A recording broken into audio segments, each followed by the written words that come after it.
While you are at this university, you need to develop a strong experiential knowledge and skills.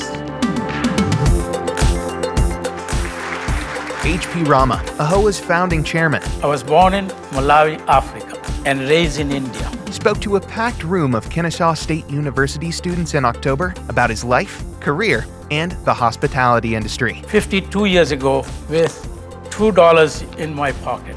Talks about the American dream. That's, the dream of any first or second generation person who's an immigrant. You got to act on your dreams. It's amazing at how far Rama has come. Just to hear how he started from nothing and now he's owning so many hotels. And it's clear the impact he's making on the next generation of hospitality leaders. Having people like him who are in the industry that have that passion, it's really cool to see that, because then that makes you want to have that passion. The Rama family has grown their business into one of the largest and most respected privately owned hospitality companies in the country. Despite their success, I also faced prejudice and discrimination. HP says it was no easy feat. It really disturbed me because in those days, Asian hoteliers had a bad perception of as an operator. I decided to do something about it.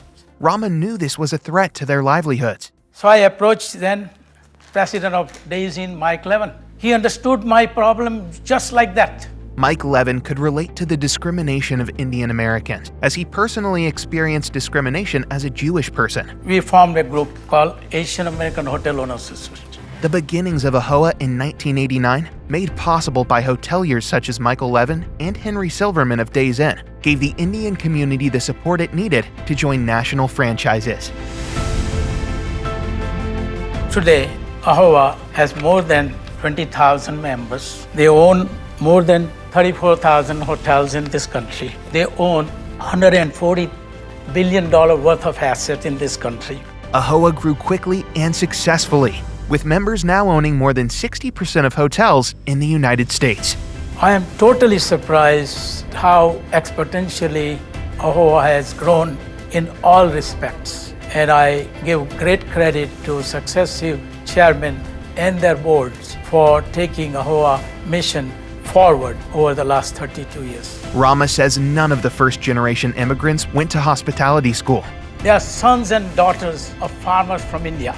But they made it. It's up to you, your resources, and how much you willing to work hard at it.